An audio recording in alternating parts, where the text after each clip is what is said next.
Accident के बाद आपकी लाइफ कैसे चेंज हुई? मेरी इच्छा थी मैं आर्मी में जाऊं, जी जी। तो मेरा पहला सपना जिंदगी का टूट गया कि मैं आर्मी में नहीं जा सकता।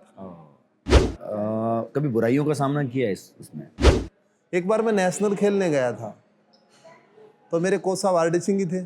उन्होंने कहा भी हमारा एक स्टूडेंट बहुत अच्छा आया हुआ है, देवेंद्र नाम है, तो मेरे को बुलाया। पंजाब के कोच थे, तो उन्होंने मेरे सामने ही बोला कि आरडी सिंह जी कम से कम 2 हाथ वाला तो लेके आ जाते।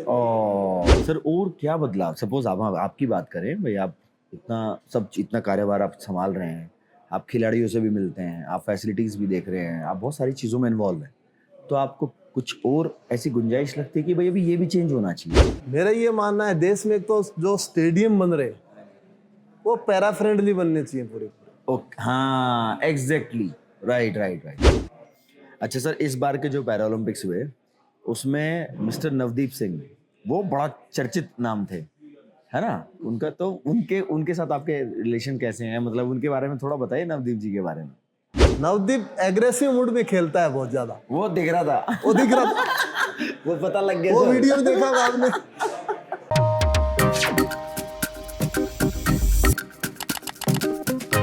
नमस्कार दोस्तों, मैं मनीष पंडित आप सभी लोगों का स्वागत करता हूं वरेनियम टॉक्स के आज के हमारे स्पेशल एपिसोड में। और आज हमारे साथ जो स्पेशल पर्सनैलिटी हैं उनका नाम है श्री देवेंद्र झाझरिया जी। पैरा ओलंपिक संघ के अध्यक्ष हैं, राष्ट्रीय अध्यक्ष हैं, और इनको जो अवार्ड्स मिले हैं वो उनकी सूची बहुत बड़ी है और हम बड़े सौभाग्यशाली हैं कि सर ने आज हमें समय दिया। और इनकी अवार्ड की जो श्रेणी है उसमें पद्म भूषण, पद्मश्री, खेल रत्न, अर्जुन अवार्ड से सर सम्मानित हैं। तो हम तो सच में अपने आप को बड़ा सौभाग्यशाली समझ रहे हैं कि आज सर के साथ हम बैठे हैं और बातें कर रहे हैं। सर प्रणाम, कैसे हैं आप? प्रणाम, मैं अच्छा हूँ, आप कैसे हैं? सर सबसे पहले तो थैंक यू, आपका टाइम मिला, बड़ा ठीक है, थोड़ा जद्दोजहद से मिला। बिजी ज़्यादा रहते हो आप, बिकॉज आपका जीवन बड़ा व्यस्त रहता है। और सर सबसे पहले तो बहुत सारी शुभकामनाएं कि आप अध्यक्ष भी हैं इसके, और अब हमारा देश बहुत एक अच्छी दिशा की ओर जा रहा है पैरा ओलंपिक्स को लेके। तो उसके लिए तो बड़ी खुशी है, इस बार इतना अच्छे गोल्ड आए हैं। और सर ऑब्वियसली आप सबकी बहुत मेहनत है, तो आपके थ्रू में जितने भी हमारे अवार्ड्स आए हैं, अवार्ड विनर हैं और जिन्होंने भी हिस्सा लिया, हम सबको सबसे पहले तो बधाई देना चाहते हैं और उनका बहुत बहुत सत्कार करते हैं कि भाई हमारे देश के लिए उन्होंने इतना सब कुछ किया। अच्छा सर, यदि हम आपकी पर्सनल बात अगर की जाए कि जो आपका ये एक्सीडेंट हुआ था, एक्सीडेंट के बाद आपकी लाइफ कैसे चेंज हुई?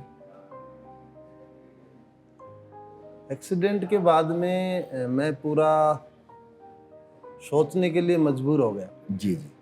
ये 9-10 साल की उम्र में जो घटना घटी मेरे साथ, ये करंट 9 लग वर्ष की गया। आयु में हुआ था आपके? हाँ, 9-10 साल की उम्र में हुआ। जी जी जी। हमारे हर कोई ये चाहता है कि मैं आर्मी में जाऊं। जी, राजस्थान में ज्यादातर लोग राजस्थान में चूरू झुंझुनू, तो मैं चूरू का रहने वाला हूँ। जी जी जी मेरी इच्छा थी मैं आर्मी में जाऊं, जी जी। तो मेरा पहला सपना जिंदगी का टूट गया कि मैं आर्मी में नहीं जा सकता। लेकिन एक सपना जैसे ही खत्म हुआ तो मैंने दूसरा सपना देखा कि मैं खेल में जाऊंगा। क्या बात है सर, क्या बात। देश के लिए खेलूंगा मैं। जी जी जी। तो जहाँ एक सपना टूटता है वहीं एक नया सपना भी आता है। जी सर, तो फिर आपने मैंने फिर स्कूली लेवल से स्टार्ट किया खेलना। जी जी जी जी। और 10वीं कक्षा में भाला उठाया मैंने। जी जी। अच्छा लगता था जब भाले को फेंकता था। ग्रास रूट पे प्रॉब्लम तो बहुत थी। जी जी। बट आप प्रॉब्लम को वहाँ बार बार आप रिपीट करोगे कि मेरे समस्या तो शायद समस्या कहते रह जाओगे आप। जी, जितना है उनमें काम चलाओ आप सर। क्या बात। और एक नया रिसर्च करो कि हम क्या कर सकते हैं इसमें। तो मैंने भाला चुना, उससे काफी संघर्ष किया, लकड़ी का भाला बनाया। जी सर। भाला तो होता ही नहीं था उस टाइम। एक लकड़ी के भाले से शुरुआत करके दुनिया के शीर्ष ओलंपिक गोल्ड लेना। अब तो बहुत शार्प और बहुत अच्छे हल्के और पर्टिकुलर मैकेनिज्म जिनका स्ट्रॉन्ग है, वैसे जेवलिन थ्रो वाले वो बन गए हैं भाले सारे ना। अब देखिए सुविधाएं बहुत बढ़ गई। उससे आज से 25-30 साल पहले कोई व्यक्ति ये कहे दिव्यांग, एक स्टूडेंट की, इवन स्पोर्ट्स की भी बात करें तो स्पोर्ट्स में भी दिव्यांग उस टाइम ये कहे कि मुझे खिलाड़ी बनना है, ये उतना ही है जितना 3000 साल पहले कोई ये कहता है कि मैं फ्लाइट उड़ाऊंगा। ठीक बात। तो वो चैलेंज था। राइट। तो वहाँ शुरुआत की और अच्छा रहा। हाँ, हाँ। सर यदि आपके गुरुओं की बात की जाए तो सुनील तोमर जी और आर.डी. सिंह जी, सर उनकी आपकी लाइफ में क्या भूमिका है? बिकॉज़ मुझे लगता है कि कोई भी खिलाड़ी अपने गुरु के बिना अधूरा है। बिल्कुल मैं कहना चाहूँगा कि मैं कॉलेज टाइम में आर.डी. सिंह जी के संपर्क में आया था जी, जी। और मैं स्पष्ट बताना चाहता हूँ, मैं कॉलेज टाइम में मुझे कॉलेज की फीस देनी पड़ती थी। जी, जी, जी। तो मैं ऑल इंडिया इंटर खेलने गया तो कोच साहब ने कहा कि आप हमारे कॉलेज में आइए, अच्छा। आपकी फीस माफ करेंगे, आपको रहने की सुविधा देंगे और खेलने के लिए किट भी देंगे। क्या बात है सर, क्या बात है। तो एक खिलाड़ी को उससे ज्यादा क्या जरूरत क्या थी। ये सर ये किस वर्ष की बात है? ये 99, 98, क्या आसपास 99 की? जी, तो मैं कॉलेज स्टूडेंट था, जी। 99 में खेलने गया। तो मैंने कहा कोच साहब मैं जरूर आऊँगा। उसके बाद हमने तैयारी शुरू की और 2004 एथेंस पैरालंपिक में जो गोल्ड मेडल जीता, जी, जी। वो कोच साहब के ही मार्गदर्शन में मैंने जीता। जी, जी। सुनील कोच साहब मेरे साथी खिलाड़ी रहे हैं, हम एक साथ अच्छा। नेशनल खेले। अरे सर क्या बात है। उसके बाद 2015 में मेरे वो कोच बन गए जी, जी। और रियो पैरालंपिक में जो 35 साल की उम्र में वर्ल्ड रिकॉर्ड ब्रेक किया, जी। वो उन्हीं से ट्रेनिंग ली। क्या बात है। टोक्यो में 40 साल की उम्र में मेडल जीता, वो उन्हीं से ट्रेनिंग ली। 20 साल देश के लिए खेला और 2 ही कोच चेंज किए सिर्फ। क्या बात है sir. Old is gold. Sir as a para athlete शुरुआती दौर में जब आप खिलाड़ी बनने की राह पे चले थे तो उस समय क्या चैलेंजेस आए आपकी लाइफ में और जिससे आपने ओवरकम किया और आप आगे बढ़े?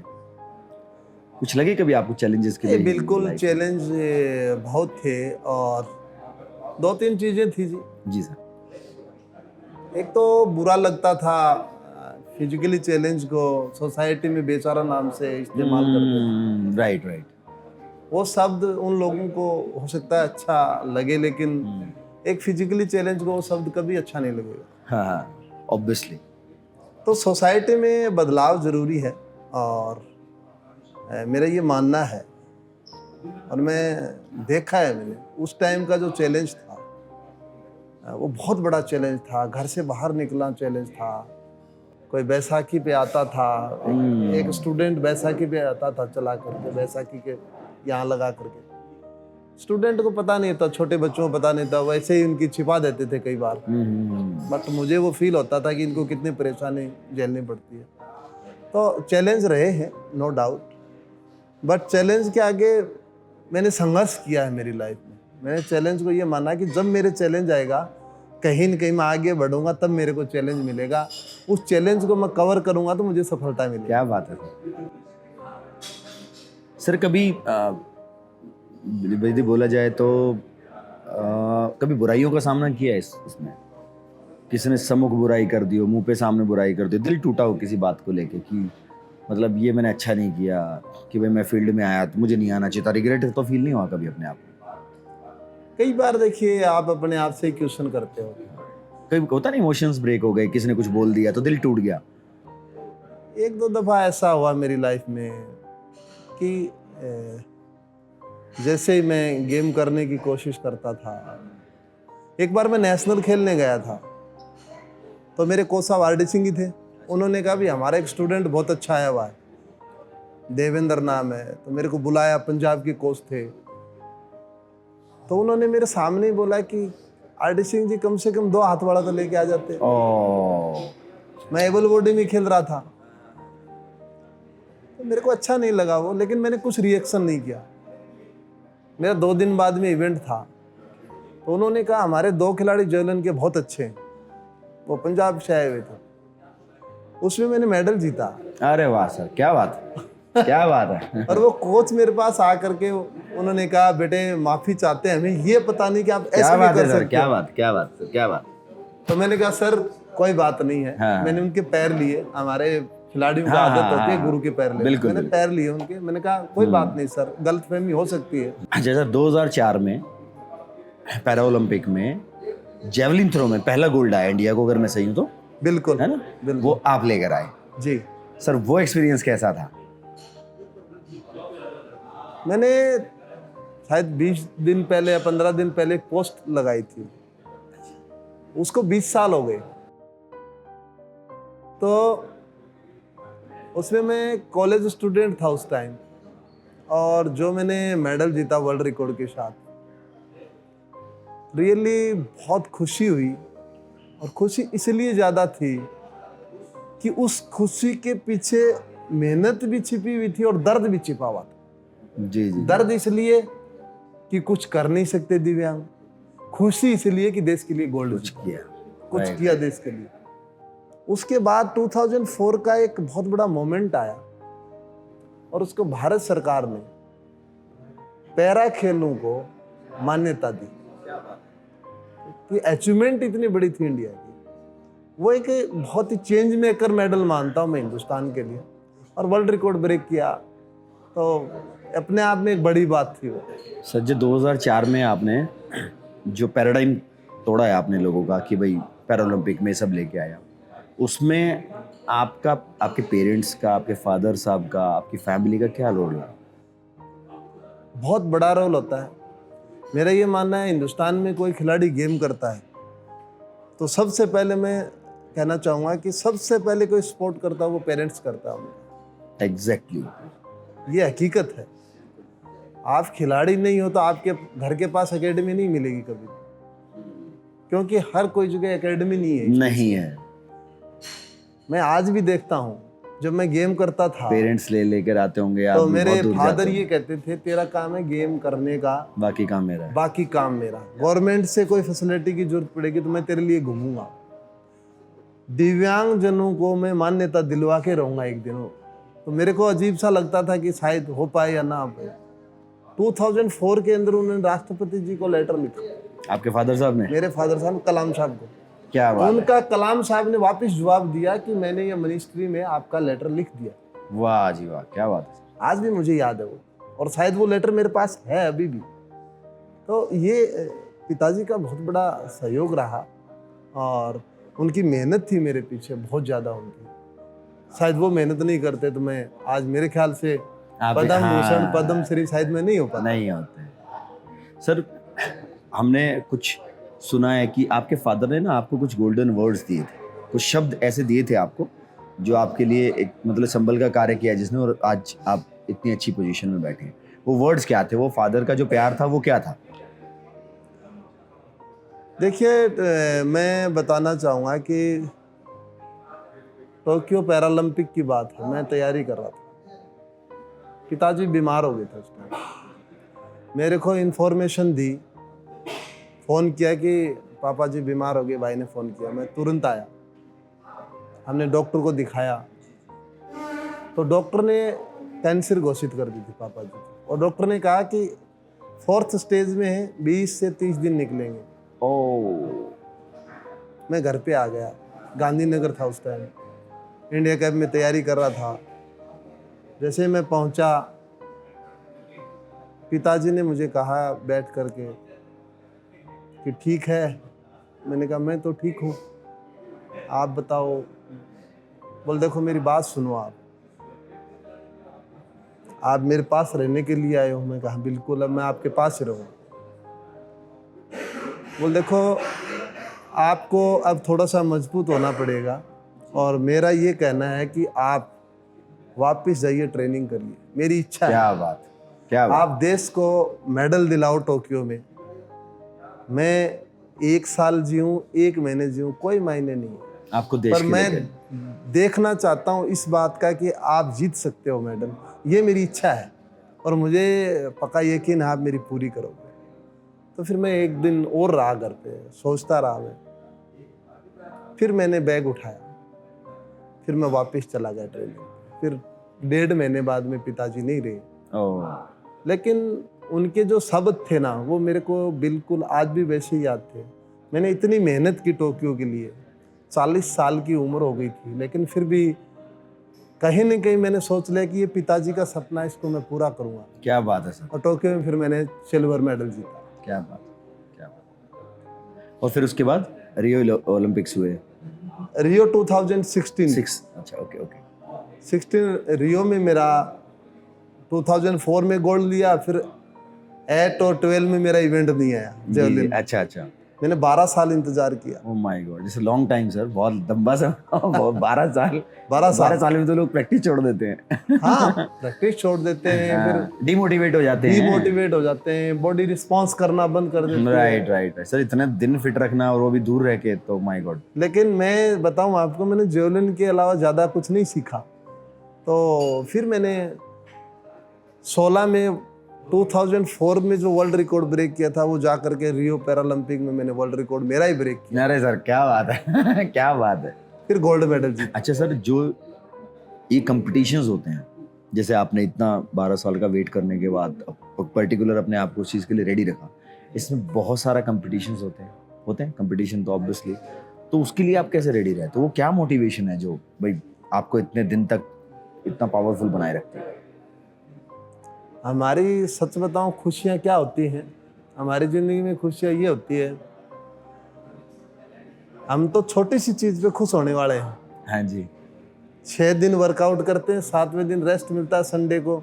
संडे को 1-1.5 घंटा लेट उठते हैं, वही खुशी है हमारी अरे सर क्या बात है। कि भाई संडे को हम आज 7 बजे उठेंगे। क्या बात है। और आपको यदि चैंपियन बनना है तो आपको जुनून पैदा करना होगा अपने आप में।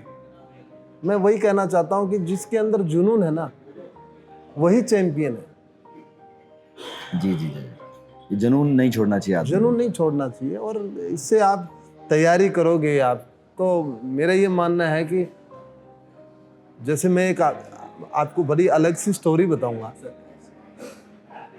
मैंने आज तक जो तैयारी की है, मेरी जेवलिन, मेरा भाला हमेशा मेरे रूम में रहा। मैं स्टोर रूम में कभी नहीं रखा। क्या बात है।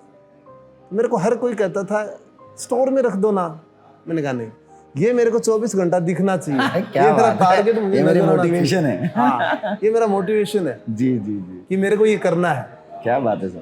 तो कई बार अलग किया है, थोड़ा सा रिजल्ट भी आए उसके।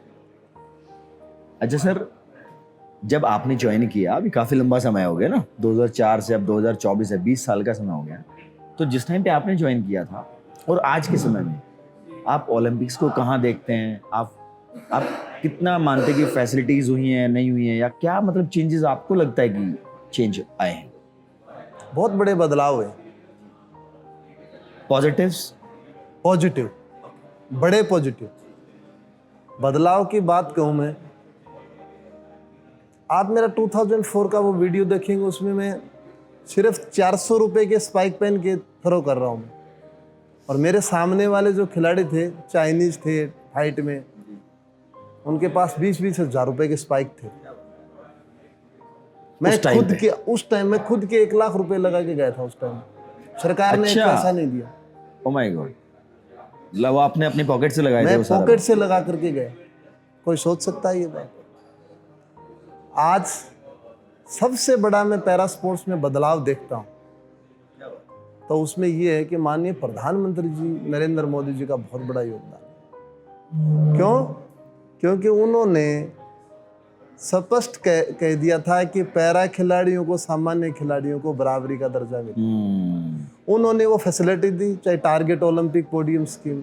ये एक ऐसी स्कीम है, इसमें आप चाहो अपने पसंद का कोच ले सकते हो, आप पसंद का फिजियो ले सकते हो, इवन ट्रेनिंग आप इंडिया में करो या बाहर करो, पूरा खर्चा आपका भारत सरकार उठाएगी।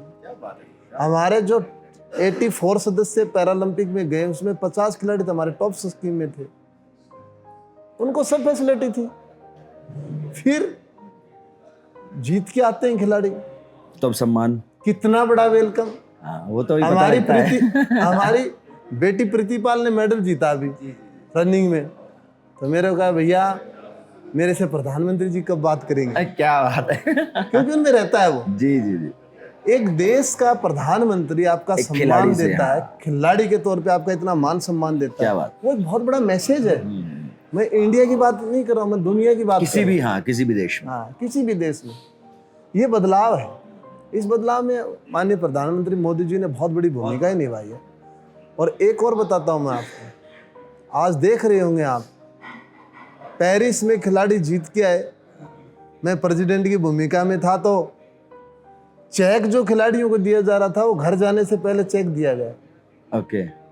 ये मैसेज जाना चाहिए कि मेरा बेटा मेरी बेटी ने मेडल जीता है, मेरे गांव में आया है, चेक लेकर के आया है। पहले 5-5 10-10 साल तक पैसे नहीं आते। ये बदलाव है।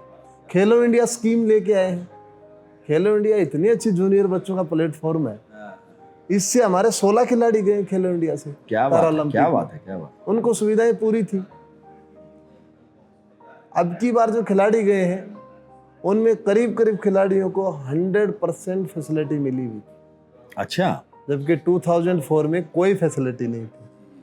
तो इसको बदलाव कहते हैं। सर और क्या बदलाव, सपोज आप आपकी बात करें भाई, आप इतना कार्यभार आप संभाल रहे हैं, आप खिलाड़ियों से भी मिलते हैं, आप फैसिलिटीज भी देख रहे हैं, आप बहुत सारी चीज़ों में इन्वॉल्व हैं, तो आपको कुछ और ऐसी गुंजाइश लगती है कि भाई अभी ये भी चेंज होना चाहिए आपके दृष्टिकोण से, आपके नजरिए से? बहुत बदलाव की जरूरत है आज के दिन। अभी भी है? हाँ बिल्कुल है। मेरा ये मानना है देश में तो जो स्टेडियम बन रहे वो पैरा फ्रेंडली बनने चाहिए पूरे। ओके, हाँ exactly, right right right. Para friendly बनाने होंगे आपको, व्हीलचेयर पर्सन के टॉयलेट बनाने होंगे आपको, ब्लाइंड के लिए आपको बनाने होंगे, अच्छे व्हीलचेयर के लिए रैंप बनाने होंगे। आपको फॉर्मेलिटी नहीं करनी उसमें, क्योंकि कई जगह मैं स्पष्ट बताता हूँ, कई जगह बिल्डिंगें बनती हैं एक्सेसिबल पैरा के फ्रेंडली नहीं है, वो खाली एक कई बार फॉर्मेलिटी कर देते हैं। वो नहीं होना चाहिए। फॉर्मेलिटीज हो जाती है, फैसिलिटीज नहीं होती। फैसिलिटीज नहीं थी। विशेष तौर पे जो स्टेट गवर्नमेंट है उनको बहुत काम करने की जरूरत है। सेंट्रल गवर्नमेंट के अभी जितने भी स्टेडियम बन रहे हैं हमारे, गांधीनगर ले लो, इवन बेंगलोर, सोनीपत, सब पैरा फ्रेंडली बन गए। लेकिन स्टेट गवर्नमेंट के जितने स्टेडियम हैं वो नहीं बन पा रहे, उस पर हमें बहुत काम करना। तो आपको लगता है उसमें थोड़ी सुधार की जरूरत है और बनने चाहिए, ये चीजें होनी चाहिए? नहीं, हम काम कर रहे हैं उस पर। हमने हर स्टेट बॉडी को, स्टेट गवर्नमेंट को लेटर लिखा हमने, पैरा फ्रेंडली बनाओ। यदि आपको किसी समझ में नहीं आ रहा तो आप हमें पूछो, हम बताएंगे कैसे बनाया जाता है। हाँ ठीक है, हम उसमें सजेशन के लिए रेडी हैं। सजेशन के लिए रेडी, भाई ऐसे होना चाहिए, काम पैरामीटर्स तो आपको करना पड़ेगा, हम सजेशन दे सकते हैं। राइट राइट, वो उसके पैरामीटर्स आपको पता ही है हाँ बिल्कुल कि भाई ये चीजें क्लियर कीजिए और बनाइए। Right right. Sir para Olympics को लेके आपके फ्यूचर प्लान क्या हैं? आप कहाँ तक ले जाना चाहते हो इन्हें कि भाई ये होना चाहिए, हम ऐसे करेंगे, हम ये करना चाहते हैं, हम इतने ये सब वो चीज़ें थोड़ा बताइए। जब हम पेरिस में थे ना, तो मेरे पास एक छोटी सी डायरी होती थी, मैं हर चीज़ नोट करता था। तो मैंने वहाँ देखी ब्राज़ील की टीम बहुत अच्छी थी, ब्लाइंड की।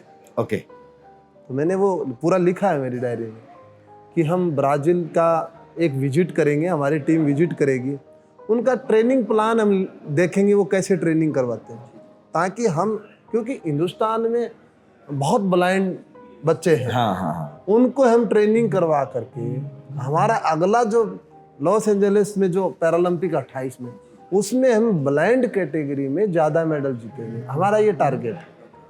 वो इसलिए कर रहे हैं हम कि वहाँ संभावना ही है। दूसरा हमारा टारगेट, हमने 29 मेडल जीते, बहुत बड़ी बात थी। पिछले 60 साल में सिर्फ 30 मेडल, और अकेले पेरिस में हमने 29 मेडल। क्या बात। लेकिन इसके भी हम आगे जाना चाहते हैं। यदि आगे और बढ़ना है आपको, तो नया कॉन्सेप्ट लेके आना पड़ेगा।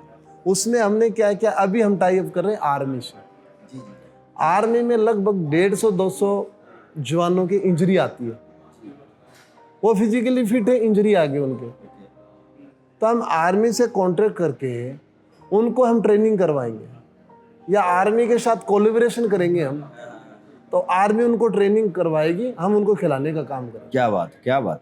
ताकि वहां से निकल करके और आगे बढ़े। वैसे अर्धसैनिक बल, CISF, CRPF, ये जितने भी अर्धसैनिक बल, BSF, इनमें जो इंजरियां होती हैं उनको हम लेकर के आएंगे। वो फिट तो है, इंजरी आ गई उनके, इन पे काम करने की जरूरत है। इसके अलावा हम ग्रास रूट पे काम कर रहे हैं। अभी हमारे 700 जिले हैं, डिस्ट्रिक्ट, 700 डिस्ट्रिक्ट पे पैरालंपिक मोमेंट पहुंचना चाहिए, हमारा ये मिशन है। क्या बात है सर। इसके लिए हम हर स्टेट बॉडीज को बोल दिया है कि हर डिस्ट्रिक्ट में स्पोर्ट्स एसोसिएशन होनी चाहिए पैरा की।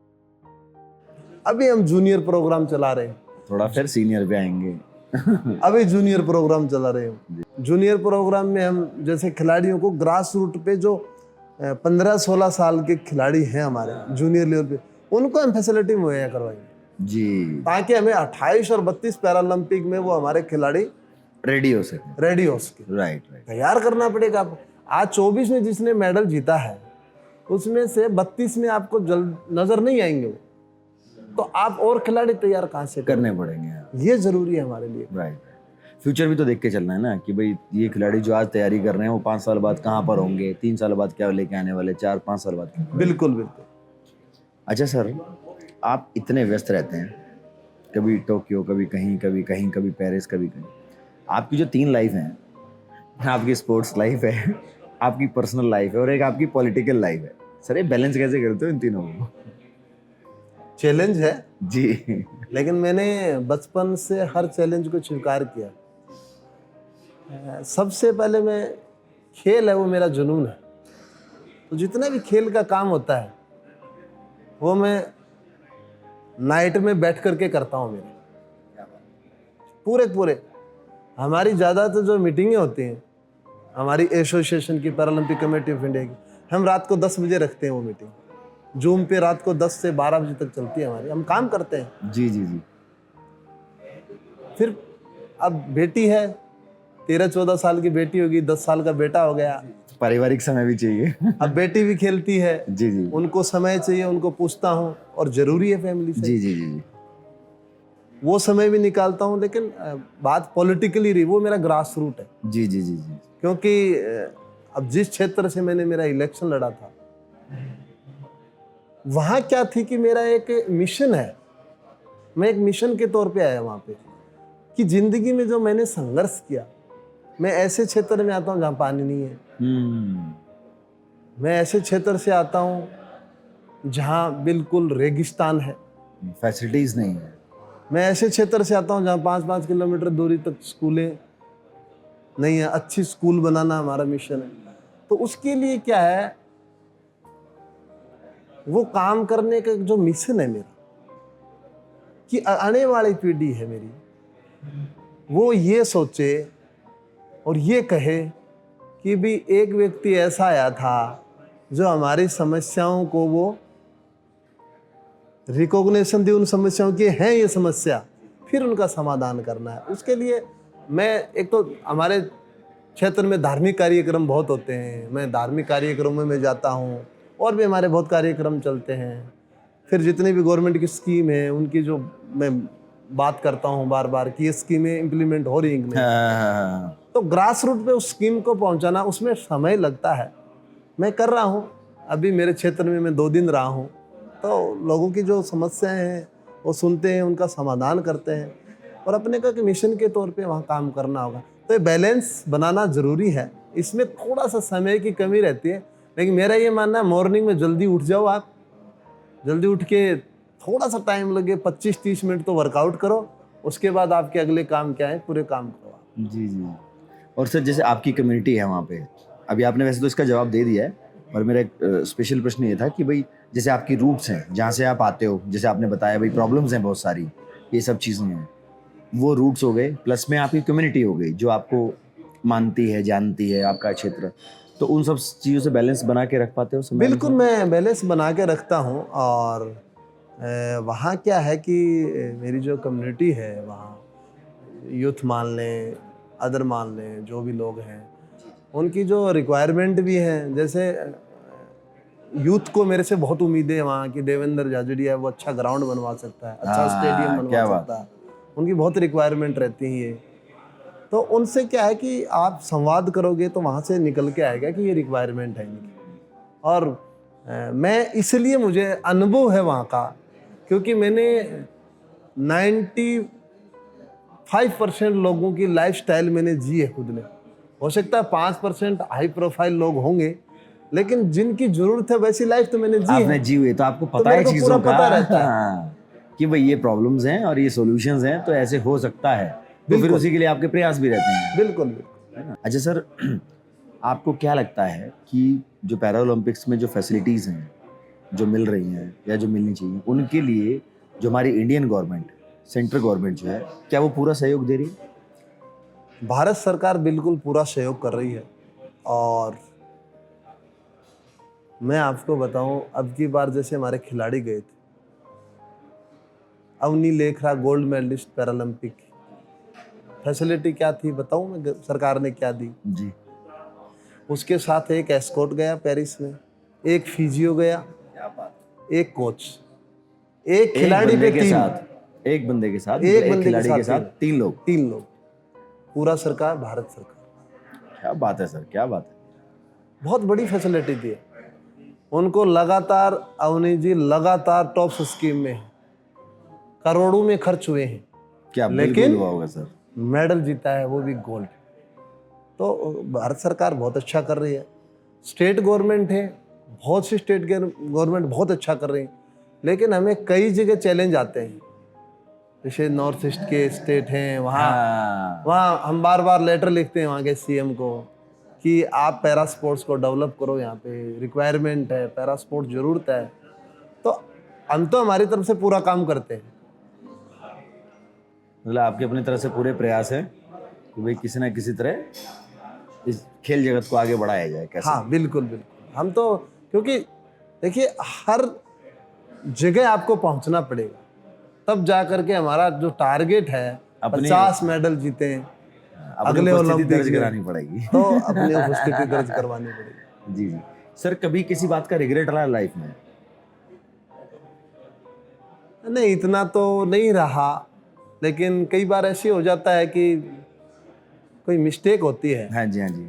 मेरे से यदि कोई मिस्टेक होती है, भगवान नहीं हूं मैं, ह्यूमन बींग से हाँ प्रॉब्लम हाँ होंगी, हो सकती है, गलतियां भी होंगी। लेकिन इतनी मेरा हिम्मत है कि मैं ये कहता हूँ किसी से कि भाई इस मामले में मेरे से मिस्टेक हुई है, मैं एक्सेप्ट करता हूँ।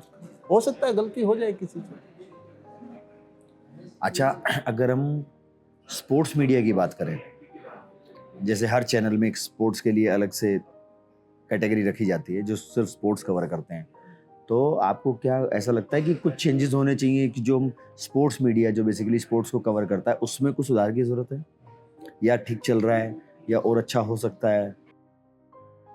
होता ना कई बार किसी चीज़ को गलत तरीके से दिखा दिया गया, या वैसा पर्सपेक्टिव नहीं होता बट शायद वो दिख जाता हो, नहीं समझने में आता हो। देखिए, मैं तो ये कहता हूँ कि स्पोर्ट्स में मीडिया बहुत ज़रूरी है, क्योंकि एक खिलाड़ी चैंपियन बनता है, जंगल में मोर नाचा किसने देखा? मीडिया ने देखा। जी तो सही मीडिया बात, ने देखा। सही बात है, ठीक बात कर रहे हो। तो इसलिए पता लगता है, फिर रीच बढ़ती है, पता रीच लगता बढ़ती लोगों को है। कि भाई हाँ। और एक मॉर्निंग में एक न्यूज़पेपर पढ़ने वाला व्यक्ति फ्रंट पेज की न्यूज़ पढ़ेगा, बीच की नहीं पड़ेगा। तो पहली न्यूज़ आएगी कोई क्राइम किया या हत्या की, और फ्रंट पेज पे न्यूज़ आएगी फलाने ने देश के लिए गोल्ड मेडल जीता, उस खिलाड़ी ने भारत को गोल्ड मेडल दिलाया। आपके नज़रिया ही चेंज हो गया। एग्जैक्टली। तो नज़रिया चेंज करने के लिए स्पोर्ट्स को दिखाना बहुत ज़रूरी है। सर, जो नए बच्चे एथलीट्स बनने जा रहे हैं या पैरा ओलंपिक्स में भाग लेने जा रहे हैं या ओलंपिक्स में भाग लेने जा रहे हैं, सर उनके लिए आपका एक कोई सॉलिड सा मैसेज, आप उनको क्या बोलना चाहेंगे कि भाई आगे बढ़ने के लिए जो उनको इंस्पिरेशन मिले आपसे? मजबूत से मजबूत संदेश दूं, इससे दूर होना होगा। अरे सर क्या बात है। क्या बात है सर, क्या इससे दूर होना होगा। क्या सही बात। इससे मजबूत कोई संदेश नहीं है। इससे मजबूत कोई संदेश नहीं है। आपका ये टाइम 2 घंटे 3 घंटे कब खा जाएगा आपको पता ही नहीं चलेगा, और आप देखते रहोगे। वही 2 घंटे आप स्पोर्ट्स में दे दो, आप 100% सक्सेस होंगे स्पोर्ट्स में। अच्छा सर, इस बार के जो पैरा ओलंपिक्स हुए उसमें मिस्टर नवदीप सिंह, वो बड़ा चर्चित नाम थे, है ना? उनका तो उनके साथ आपके रिलेशन कैसे हैं? मतलब उनके बारे में थोड़ा बताइए, नवदीप जी के बारे में। आपके बड़े अच्छे मित्र बताए जाते हैं। नवदीप मेरा अच्छा मित्र है। हाँ। क्योंकि टोक्यो पैरालंपिक में हम साथ खेले, और भी काफ़ी टूर्नामेंट साथ खेले। टोक्यो में नवदीप 4th हो गया था, मुझे दूसरे दिन मिला। ऐसा मैंने अच्छा थ्रो किया, मेडल नहीं है कोई बात नहीं। मैंने कहा लड़के में कॉन्फिडेंस है। अच्छा। भाई आप 4th रह के, यदि कोई खिलाड़ी 4th रह जाता है तो उसे रिग्रेट रहता है। उसे अंदर वो बार बार रिपीट होता है कि हाँ, फोर्थ रह गए, फोर्थ रह थोड़ा गए, सा फिर थोड़ा वो सा और कर लेता। कहीं ना कहीं खिलाड़ी उदास भी रहता है। हाँ। मेरे को दूसरे दिन मिला वो, मैंने कहा कमाल है। अब मैं प्रेसिडेंट होने के नाते मैं पेरिस में रहा, मैं रिसेप्शन पे पूछता रहता था क्या चल रहा है, हर खिलाड़ी को पूछता था। नवदीप का इवेंट था, उससे 3-4 दिन पहले मेरी मुलाकात, बैठे थे हम, भाई साहब बोलो राइट पैर है ना मेरा, इस पर कंट्रोल नहीं हो पा रहा। मैंने उनको बताया, मैंने कहा राइट पैर आपका, आप लेफ्टी हो, लेफ्टी थ्रो करते हो, राइट पैर आपका आउटसाइड नहीं जाना चाहिए, लेफ्ट पैर आपका है, उस पैर पे आपको पावर रखो आप। मैंने बताया उनका कि जेवलिन हाथ से कभी नहीं जाती नवदीप, जेवलिन पैर से जाती है। ओके। आप जमीन की पावर लोगे तब जाकर के आपका थ्रो अच्छा निकलेगा। तो उसने कहा मैं राइट पे कंट्रोल कर दूंगा बिल्कुल। उसने, आप यकीन नहीं करोगे, नवदीप का जो थ्रो लगाया 47 मीटर प्लस, उसने लाइफ बेस्ट 42 मीटर लगाया था, 5 मीटर वो थ्रो बढ़ा गया। अच्छा जी, सिर्फ उस टेक्निक की वजह हाँ, उसका क्या जुनून था। से जी। दूसरी, नवदीप एग्रेसिव मूड में खेलता है बहुत ज्यादा, वो दिख रहा था, वो दिख रहा था। वो पता लग गया वो सर। वीडियो देखा आपने? वो अच्छा, वो एक पूरा सेगमेंट एक तरफ, वो उनका जो जोशीला भाषण जो उन्होंने दिया, क्लास। वो एग्रेसिव मूड में खेलता है, अच्छा लगता वो पूरे है। देश को पता लगा, देश ने सराहा उसको। जी जी जी, नहीं बहुत शानदार, बहुत शानदार। अच्छा सर, पर्सनल जीवन कैसे चल रहा है? पर्सनल लाइफ बढ़िया चल रही है, और विशेष तौर पे मैं कहना चाहूँगा कि व्यस्त है जिंदगी बहुत ज़्यादा, पर यदि आप किसी के काम आ रहे हो तो मैं कहता हूँ ऐसी व्यस्त जिंदगी आपकी होनी चाहिए। क्योंकि प्रेसिडेंट होने के नाते पैरालंपिक कमेटी ऑफ इंडिया का 29 मेडल जीते, हर जगह सेलिब्रेशन हो रहा है खिलाड़ियों का, और हमने एक नया काम भी किया, मैं आपको बताऊं। जी सर। मैं प्रेसिडेंट होने के नाते एक अलग काम किया, भाई खिलाड़ियों का हर कोई सम्मान कर रहा है, चाहे नीता अंबानी जी हो, प्रधानमंत्री जी हो, सब कर रहे हैं। मैंने कहा हमारा पीसीआई का प्रतिनिधि जा करके जिन खिलाड़ियों ने मेडल जीते उनकी माताओं का सम्मान करेंगे। क्या बात है सर, क्या बात है। मैं 3-4 जगह मैं खुद गया हूँ, नवदीप की माता जी का हमने सम्मान किया, वाह जी वाह, क्या बात। धर्मवीर जी और सुमित अंतिल जो गोल्ड मेडल जीता, 1-2 जगह और भी गए हम, उनका सम्मान किया, क्योंकि माताओं का सम्मान बनता है, तो अलग किया थोड़ा सा हमने। सर इतनी लंबी जर्नी के बाद आपने इतना साल समय दिया, स्पोर्ट्स को दिया, ये सब दिया, आप पॉलिटिशियन भी बहुत अच्छे हैं, आप अच्छा काम कर रहे हैं देश के लिए, आप अपने आप को आज, अपने आप से आप कितना संतुष्ट हैं? आपको इतने लंबे समय बाद आपको क्या लगता है कि भाई आज मैं ये करके बैठा हूँ तो मैं कितना संतुष्ट हूँ अपने आप से? 2 पॉइंट होते हैं जिंदगी में, सेटिस्फाइड होना चाहिए, वो अच्छी बात है, पर सीखना चाहिए हमेशा लर्निंग मोड में रहना चाहिए। हाँ, आज भी मैं 20 साल गेम किया, जब मैंने लास्ट थ्रो किया मेरी ज़िंदगी, उस 20 साल पहले मैंने मेडल जीता, और मेरा लास्ट जो इवेंट था वर्ल्ड ग्रांड प्रिक्स से मोरक्को में, उसमें मैंने सिल्वर मेडल जीता। पर डे मैं सीखता था। क्या बात। यही ऐसा कैसा आज भी सेम सीख रहे हो आज ना? है, क्या बात। पर डे मैं सीखता हूँ। मैं मेरे क्षेत्र की बात कहूँ तो मुझे एक किसान आकर के एक बात बोलता है कि फसल में ये होना चाहिए, तो मैं सीखता हूँ उनसे कि हाँ, वास्तव में ये होना बात। चाहिए, ये ग्रास रूट की बातें बताने वाले। जब मैं स्पोर्ट्स में आता हूँ तो मेरे खिलाड़ियों से बात करता हूँ मैं, तो मुझे पता चलता है कि मुझे ये भी करना चाहिए। जब तक आपका संवाद नहीं रहेगा तब तक आप सीख नहीं पाओगे। ये सीख लिया जिस दिन आपने, सक्सेस हो और आपके अंदर ये आ गया कि मुझे सब कुछ पता है, तो फिर नहीं, वहाँ आप रुक गए। सर कोई ऐसा संवाद मोदी जी का आपके साथ रहा हो मेडल्स आने के बाद, जैसे आप कह रहे हो ना हर खिलाड़ी से मिलते थे, आपसे भी मुलाकात संभवतः उनकी हुई होगी, तो उनके कुछ वो बताइए ना सर, एक्सपीरियंस कैसा रहा मोदी जी के साथ? मैं मेरी जिंदगी में किसी व्यक्ति से मैं प्रभावित हुआ हूँ सबसे ज़्यादा, वो प्रधानमंत्री जी से। क्या बात है सर। और क्या- मैं ही नहीं, हर हमारे खिलाड़ी- जितने खिलाड़ी हैं, हर खिलाड़ी। सब खिलाड़ी। क्यों? क्योंकि देखिए हिंदुस्तान में 80-90% जो खिलाड़ी मेडल जीतते हैं वो गरीब, मजदूर, किसान, उस फैमिली से आते हैं। हाँ अब हमने जो लाइफस्टाइल जी है गांव की, जो बात करते हैं जाके मोदी जी से, तो वो पूरा बताते हैं हमें क्या बात है। कि ऐसे जीतते थे, हम ऐसे करते थे। लगता है कि हमारे बीच का ही कोई व्यक्ति है तो सामने। हमें ऐसा फील होता है कि हमारे बीच का व्यक्ति आज देश के लीडरशिप कर रहा है। और खिलाड़ी मिले ना, खिलाड़ियों में जो खुशी थी ना, आप वीडियो देखें, उससे ज्यादा लेवल ही अलग था। प्रधानमंत्री जी में उतनी खुशी थी। क्या बात है। और हमारे खिलाड़ी ने कहा कि सर, लोग पीएम का मतलब प्रधानमंत्री समझते हैं, लेकिन हम आपको देख के मानते हैं कि पीएम का मतलब होता है परम मित्र। अरे सर क्या बात है। तो ये जो उनका है ना, बहुत शानदार है। और कहीं न कहीं उनकी लीडरशिप में भारत में स्पोर्ट्स ने ग्रो किया है। जी जी जी सर, अंत में जो हमारे दर्शक हैं, जो हर शनिवार इतवार वेट करते हैं, हर हफ्ते वेट करते हैं कि इस बार मनीष जी किस पर्सनैलिटी को लेके आने वाले हैं, तो सर वो जो आपको सुन रहे हैं और देख रहे हैं, उनके लिए कोई मैसेज, गेम से लेके आपकी पर्सनल लाइफ से लेके देश के लिए, एजुकेशन से रिलेटेड, कुछ भी जो आप मैसेज देना चाहें। मैं मेरी लाइफ का एक्सपीरियंस कर सकता हूँ। मैं इतना कहना चाहता हूँ, जो भी दर्शक इस इंटरव्यू को देख रहे हैं, कि ज़िंदगी में कोई भी मुश्किल नहीं है। आपके अंदर एक जुनून होना चाहिए, एक कॉन्फिडेंस होना चाहिए, और आप हमेशा नया सीखने की कोशिश करें।